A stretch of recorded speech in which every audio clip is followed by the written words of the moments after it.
మరో వారం రోజుల్లో 2 పథకాల అమలుకు కసరత్తు చేస్తుంది తెలంగాణ ప్రభుత్వం. అందులో ఒకటి గృహజ్యోతి అయితే మరొకటి 500కే గ్యాస్. ఈ 2 పథకాలను వచ్చే నెల నుంచి అమలు చేయనున్నట్లు సీఎం రేవంత్ రెడ్డి ప్రకటించారు.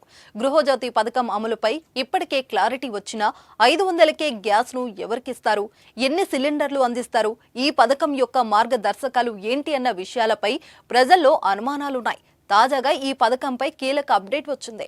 అన్ని రకాల చర్మ సమస్యలకు శాశ్వత పరిష్కారం ఈ శ్రీత 9281458181.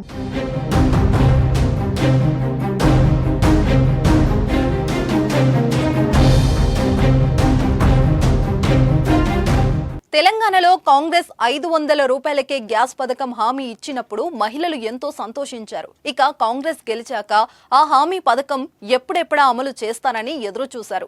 ఈ క్రమంలోనే ప్రజాపాలన కార్యక్రమంలో అన్ని పథకాల మాదిరిగానే 500 రూపాయలకు గ్యాస్ పథకానికి కూడా కాంగ్రెస్ ప్రభుత్వం దరఖాస్తులు స్వీకరించగా ప్రజలు భారీగా దరఖాస్తులు చేస్తున్నారు. దీంతో ఈ పథకాన్ని త్వరగా అమలు చేసేందుకు అధికారులు ఫోకస్ పెట్టారు. అర్హులను గుర్తించి వారికి పథకం వర్తింపజేసేందుకు కసరత్తు ప్రారంభమైంది. రేషన్ కార్డు ఉన్న వారికి మాత్రం 500కే అందించనున్నారు. రాష్ట్ర వ్యాప్తంగా 1.20 కోట్ల గ్యాస్ కనెక్షన్లు ఉండగా అందులో రేషన్ కార్డు ఉన్న కుటుంబాల సంఖ్య 89.99 లక్షలు. వీరికి మాత్రమే ఈ వర్తించనుంది. ఈ కుటుంబాలు గత 3 ఏళ్లలో ఉపయోగించిన గ్యాస్ సిలిండర్ల సగటును పరిగణంలోకి తీసుకోవాలని ప్రభుత్వం ఆలోచన చేస్తున్నట్లు తెలుస్తుంది.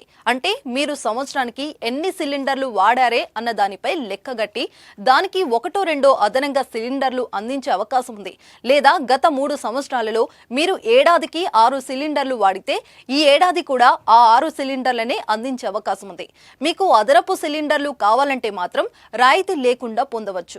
గరిష్ట పరిమితి లేదని తెలుస్తుంది. 3 ఏళ్ల సగటున పరిగణంలోకి తీసుకోవాలని కొద్ది రోజుల క్రితం జరిగిన మంత్రివర్గ సమావేశంలో ప్రభుత్వం చర్చించినట్లు సమాచారం. మరోవైపు ప్రభుత్వం అందించే సబ్సిడీ వినియోగదారుడు ఖాతాలో వెయ్యాలా లేదంటే గ్యాస్ కంపెనీలకు చెల్లించాలా అనే అంశంపై అధికారులు చర్చలు జరుపుతున్నారు. ఈ మేరకు ఇటీవల పౌర సరఫరాల ఉన్నతాధికారి ఢిల్లీ వెళ్లి చమురు సంస్థలతో చర్చించినట్టు తెలుస్తుంది. ప్రస్తుతం గ్యాస్ సిలిండర్ ధర 955గా ఉంది. ఈ పథకంలో భాగంగా 500 రూపాయలు వినియోగదారుడు భరించాల్సి ఉంటుంది.